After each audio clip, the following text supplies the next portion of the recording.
Сәлем достар, бұл Қазақстандағы және әлемдегі ең соңғы IT трендтер мен технология жаңалықтарына арналған Tech News жобасы. Бүгіннен бастап біз технология әлеміндегі ең маңызды оқиғаларды сіздерге түсінікті тілмен жеткізетін боламыз. Бұл біздің алғашқы шығарылымыз болғандықтан, бізді қолдап, лайк басып, арнаға жазылуды ұмытпаңыздар. Бүгінгі тақырып біздің денсаулығымыз бен болашағымызға тікелей қатысты болмақ. Медицинада бәрімізге мәлім, бірақ шешімі таппай келе жатқан үлкен бір қайшылық бар. Дәрігерлер жылдар бойы адам тәнін зерттеп, өмірін сақтау үшін оқиды. Алайда нақты еңбек нарығына шыққанда, олар науқасқа қараудың орнына шексіз қағаз толтырумен әуре болады.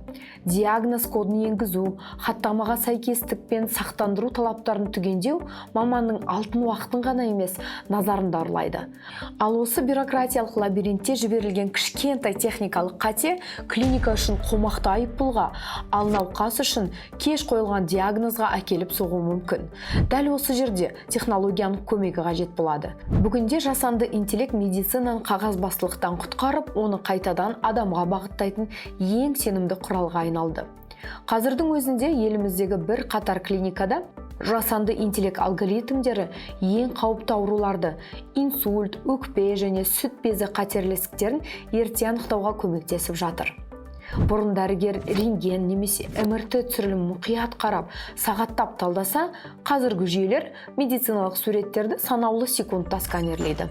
Ол адам көзі байқай бермейтін кішкентай детальдарды тауып, дәрігерге мына жерге назар аударыңыз деп белгі беріп тұрады. Яғни, жасанды интеллект дәрігердің орнын басып жатқан жоқ, ол дәрігердің ең сенімді әрі қырағы көмекшісіне айналды. Осы жерде маңызды бір жайт бар. Бұл технологиялардың артында шетелдік алпауыттар емес, өзіміздің қазақстандық стартаптар тұр. Ендеше әлемдік нарықты бағындыра бастаған отандық медтек жобаларын біле жүрейік. Қазақстан ауруханаларында жасанды интеллект негізіндегі цифрлық терапевт жүйесі сынақтан өтіп жатыр. Ол пациенттің барлық деректерін талдап, дәрігерлерге алдын ала диагноз нұсқаларын ұсынады.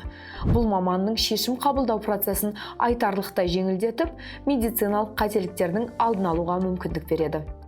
Осыған қарап, көбін болашақта жасанды интеллект дәрігерлердің орнын баса ала ма деген сұрақ мазалайды. Жоқ, әрине. Ол маманның жұмысын сапалы әрі жылдам ететін, ешқашан шаршамайтын цифрлық серіктес болады. Қазақстандық медтек стартаптары әлемдік нарықты бағындыра бастады. Солардың бірі Defect AI. Бұл жоба әлемдегі ең беделді Стэнфорд университетінің StartX бағдарламасына қабылданды. Қызығы сол, біздің жігіттер бұл деңгейге өту үшін 4 рет тапсырып, өтінімді барынша мінсіз етіп шыңдаған. Бұл жүйе не істейді? Ол медициналық құжаттарды санаулы секундта сканерлеп, олардың заңнамаға сәйкестігін тексеріп береді. Нәтижесінде дәрігерлердің қағазбастылыққа кететін уақыты 95%-ға қысқарады. Қысқаша айтқанда, ол медициналық жазбаларды талдап, қателіктерді анықтайды. Жазбалардың клиникалық протоколдарға сәйкестігін тексеріп, сақтандыру талаптарын қадағалайды. Қазіргі таңда платформа 10 миллиондаған медициналық жазбаларды талдап үлгерген. Нәтижесінде құжат тексеру уақыты 6-8 сағаттан 5-10 минутқа дейін қысқарған, ал құжаттың қателіктері 6 есеге азайғаны анықталды.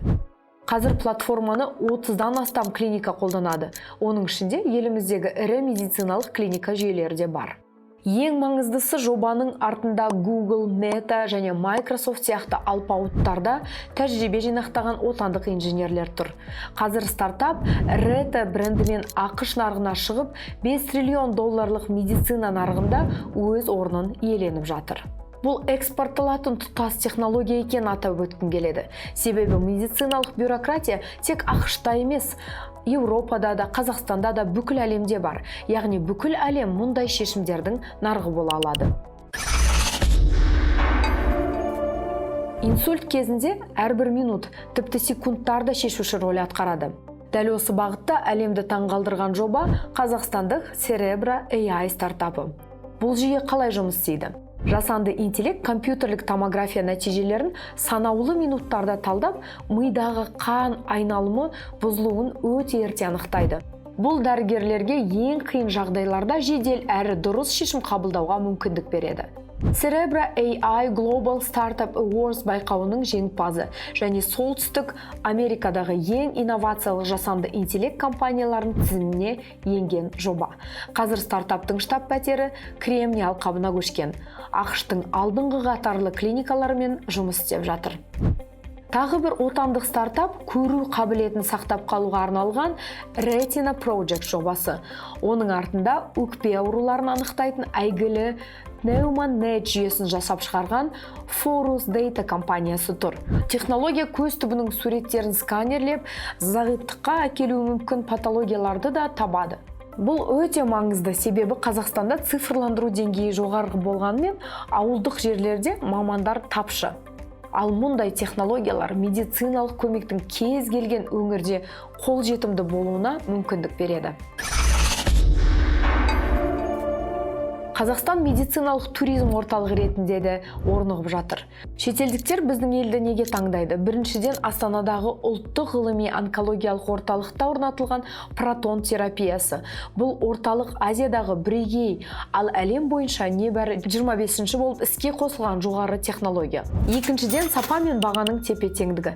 Еліміздегі 9 клиника JCI халықаралық алтын стандартты алған.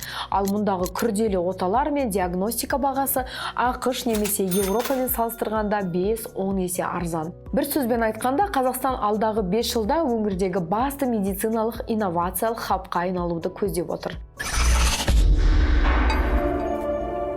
Біз бүгін көрген жобалар үлкен өзгерістердің бастамасы ғана. Отандық IT-дің әлеуетіне сіздің көзқарасыңыз қандай? Пікір қалдырып, ойыңызды жаза кетіңіз. Келесі кездескенше сау болыңыздар.